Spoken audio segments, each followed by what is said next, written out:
আসসালামু আলাইকুম, স্বাগতম হোসনিয়ারা কুকবুকে। আমি আজকে আরেকটি নতুন ভিডিও নিয়ে আপনাদের সামনে উপস্থিত হলাম। আজকের ভিডিওতে থাকছে আমাদের সকলেরই পরিচিত জনপ্রিয় পুষ্টিকর একটি সবজি। তো সবজিটি হলো এই যে বরবটি। তো আমি সাথে আরও কিছু উপকরণ নিয়েছি। তো আসলে বরবটি শুধু স্বাদে নয়, পুষ্টিতেও ভরপুর।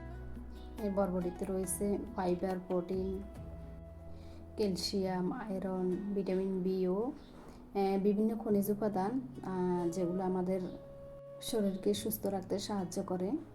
তো আমি রান্নার জন্য চলে আসছি, আমার সাথে থাকেন, দেখতে থাকেন আমি কীভাবে রান্না করি, একদম সহজ এবং ঘরোয়া পদ্ধতিতে। আসলে বরবটি হজমেও সাহায্য করে এবং রোগ প্রতিরোধ ক্ষমতা বাড়ায় আমাদের শরীরের। আর শরীরের শক্তি বজায় রাখতেও বরবটি আসলে প্রচুর পরিমাণে সহযোগিতা করে। তো আরেকদিকে বরবটিও কিন্তু আঁশ জাতীয় খাদ্য। এই বরবটির আঁশটা কিন্তু আমাদের শরীরের জন্য ভীষণ উপকারী। অন্যদিকে স্বাস্থ্যকর খাবারের তালিকায় এই বরবটি কিন্তু দারুণ সবজি হিসেবে পরিচিত। দেখতেছেন আমি খুবই সহজ এবং ঘরোয়া পদ্ধতিতে আমি কিন্তু বরবটি রান্নার উপকরণগুলো রেডি করতেছি। তো আশা করি আপনাদের সবার ভালো লাগবে, আমার সাথে থাকেন। আর আমার ভিডিওটি যদি ভালো লাগে অবশ্যই লাইক, কমেন্ট, শেয়ার করবেন এবং আমার হোসনিয়ারা কুকবুক চ্যানেলটি সাবস্ক্রাইব করে আমার পাশে থাকবেন, আমাকে সহযোগিতা করে যাবেন, এটাই আপনাদের কাছে আশা। তো দেখেন আমি এখানে মশলার পেঁয়াজগুলো দিয়ে দিলাম, যেগুলো দিয়ে রান্না করব। তো তার উপরে যে কেটে রাখা আলুগুলো দিয়ে দিচ্ছি একসাথে। আমি সমস্ত উপকরণকে একভাবে কাঁচায় বসিয়ে দিচ্ছি। তো আমার রান্নাটা আজকে এভাবে হবে, যেহেতু আমি সহজ পদ্ধতি বললাম, ঘরোয়া পদ্ধতি বললাম, তো ঠিক আমি ঘরোয়া পদ্ধতিতে রান্না করতেছি।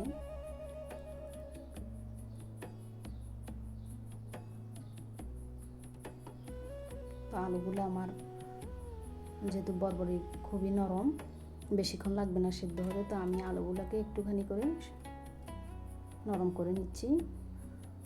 মানে পুরোপুরি নরম করব না, বাকিটুকু যেহেতু বরবটির সাথে সমানভাবে সিদ্ধ হয়ে আসে, ঠিক এই পরিমাণে আমি আলুটাকে বরবটির আগে রান্না করতেছি।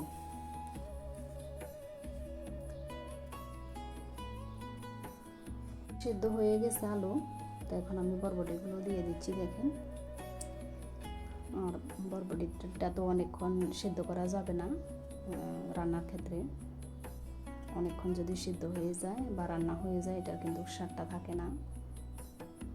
একদম কাঁচাও না, অতিরিক্ত নরমও না, এই পর্যায়ে রাখতে হবে, তাহলে এটার স্বাদটা সঠিক পরিমাণে থাকে।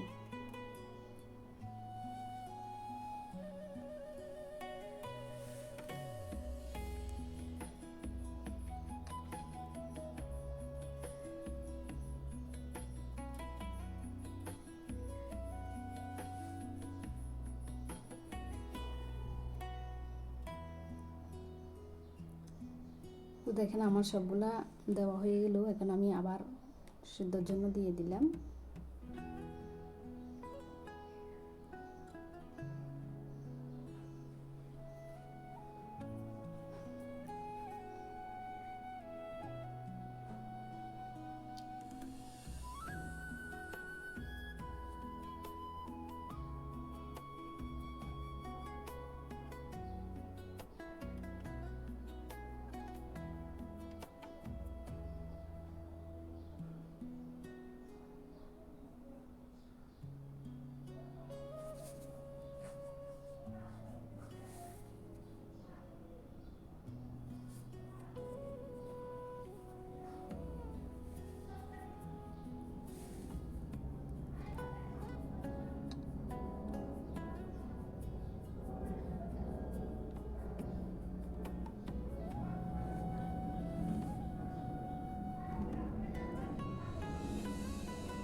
তো দেখেন এখন আমি কিন্তু ঝোল দিয়ে দেব।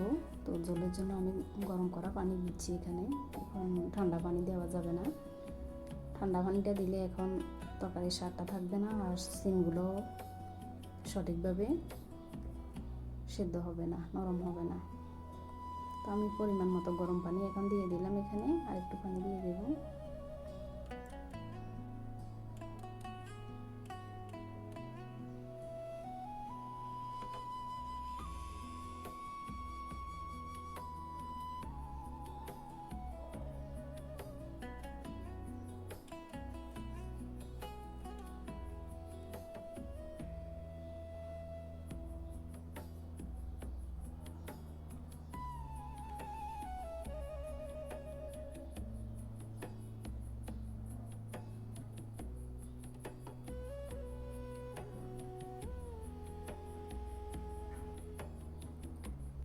তো আরও কিছুক্ষণ রান্না করার পর এখন তরকারিগুলো আমার এই পর্যায়ে আসছে, দেখতে পাচ্ছেন। তো আমি এটার ঝোলগুলোকে আরও শুকিয়ে নেব যেন তেলটা বের হয়ে যায়, ঠিক এরকম করে নেব।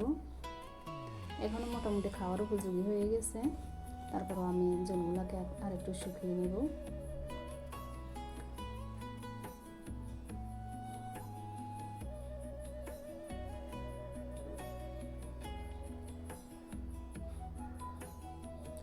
তো আমার সাথে থাকার জন্য আপনাদের সবাইকে ধন্যবাদ। আমার ভিডিওটি ভালো লাগলে লাইক কমেন্ট শেয়ার করে দিবেন, অবশ্যই সাবস্ক্রাইব করে পাশে থাকবেন।